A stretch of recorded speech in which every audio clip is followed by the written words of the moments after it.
Well, it's hard to think of a tougher or more important job than being an air traffic controller. Go ahead and try. It'll take you a while. Every day, more than 2.5 million Americans fly in or out of U.S. airports, along with, of course, many billions of dollars of cargo. At any one time, there are about 5,000 aircraft above the United States. On 9/11, for example, air traffic controllers guided every one of them to a safe landing in a little over an hour. Go ahead and try that. It's the kind of job where even a small mistake could lead instantly to the deaths of hundreds of people. Not surprisingly, the hiring standards for air traffic controllers were long among the most selective of all federal jobs. Applicants typically needed to complete military service or pass the FAA's Collegiate Training Initiative program. After that, they sat for a specially designed exam that tested for relevant job skills like math ability and complex problem solving. Only those with the highest scores made the cut.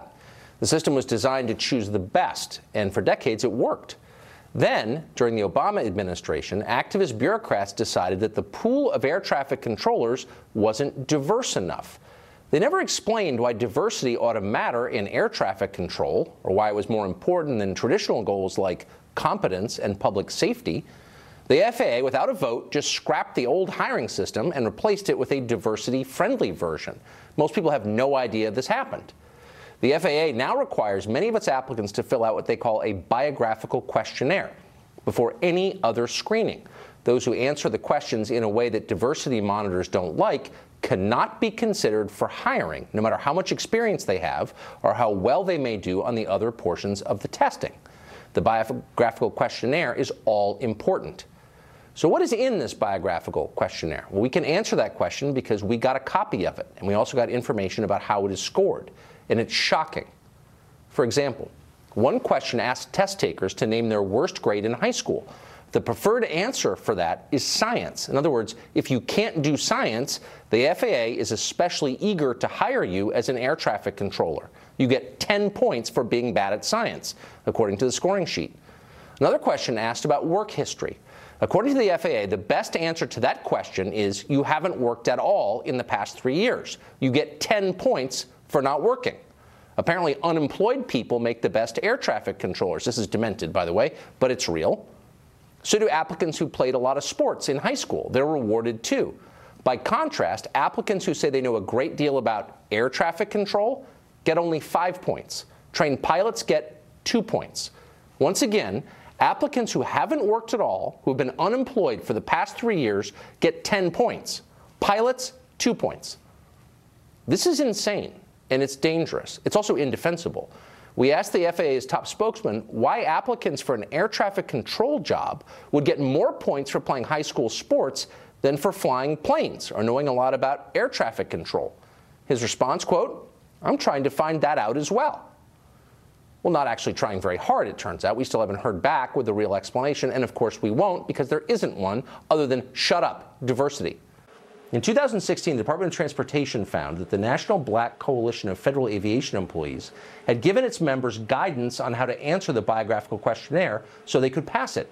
In other words, the group helped them cheat by giving them the correct answers ahead of time. Cheating on a federal hiring test is a crime, and it ought to be, and yet despite that, nobody was ever charged. In fact, one union member connected to the cheating appears to be still employed by the FAA. Michael Pearson is a former air traffic controller. He's an attorney, and he's involved in litigation surrounding the FAA's hiring practices. He joins us tonight. Michael Pearson, thanks a lot for coming on. First, this is such a strong allegation that I want to get to how you know this to be absolutely true. Well, I've been involved in this since it actually began when I first heard about it with the purging of the list. If folks were watching your show, they remember that you had thousands of people on the list that were qualified, including military experience and aviation experience. It all of a sudden was purged, in the FAA's words. And they paid tens of thousands of dollars to do this.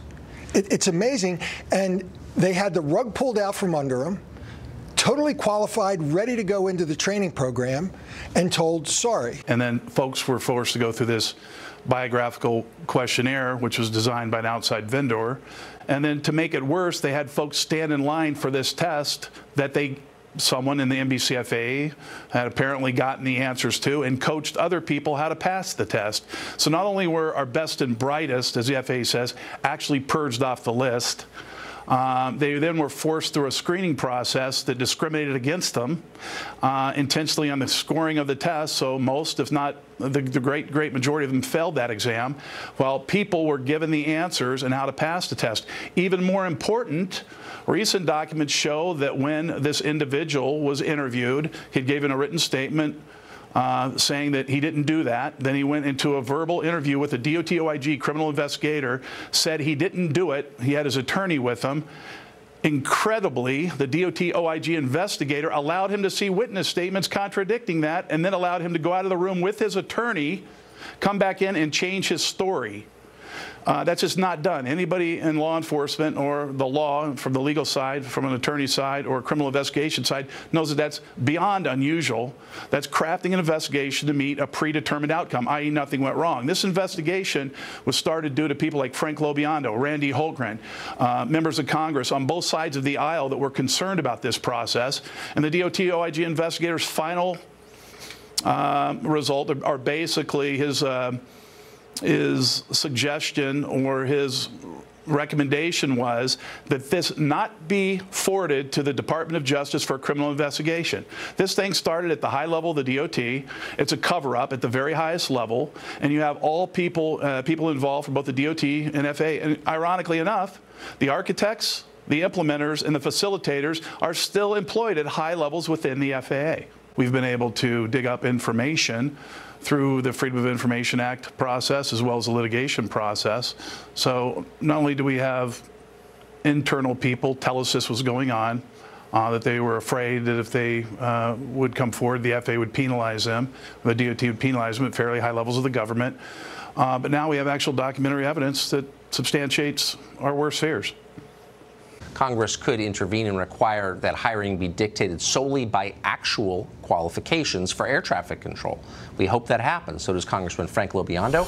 He represents New Jersey. He chairs the House Subcommittee on Aviation, and he joins us now. Congressman, thanks a lot for coming on. Mr. Chairman. Thanks for having me on. So we got, which you already know, the data that show that the FAA intentionally seeks out unqualified air traffic controllers, and it's horrifying. What we haven't been able to figure out is who's responsible for this. We were blindsided. Under the Obama administration and the FAA administrator at the time, Michael Wirtza, normally they come to Congress and say, hey, we're going to change the procedures. In this particular case, air traffic control qualifies. How do we do it? What are we going to do? Nothing. Just did it. Blindsided us. When we started asking questions, why did you do it? Did you check this biographical out to make sure it was going to work? Nothing. Silence.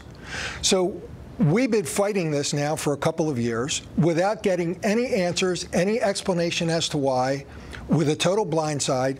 We had the Department of Transportation Inspector General involved. We have the Government Accounting Office involved. And you had a very able guest on, Michael Pearson, who's done a great job. But because of the lawsuit, both of those agencies sort of shut down. Why would the FAA want people with less relevant skill in air traffic control for air traffic controllers? Because a group within the FAA, including the human resources function within the FAA, including the National Black Coalition of Federal Aviation Employees, determined that the workforce was too white. They had a concerted effort through the Department of Transportation, the Obama administration, to change that. And quite frankly, they're sacrificing and have sacrificed safety at the altar of political correctness. What happened offends not only the conscience, but also federal law, and we're exposing that. Why would no one in Congress do anything to stop this? The union, NATCA, controls a large PAC, and they fund a lot of politicians, and nothing will get passed in aviation without the blessing of the Controllers Union. And their position radically changed when the Obama administration came in, and my belief is that favors were exchanged. Now, I'm not saying that lightly.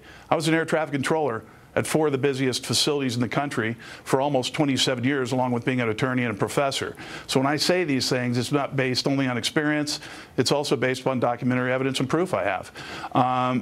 At the end of the day, everyone flies, including members of Congress who fly quite often. And I think the ones that actually heard this story were offended by it, because it's in their backyard. It's a safety interest for them. This is not a partisan issue.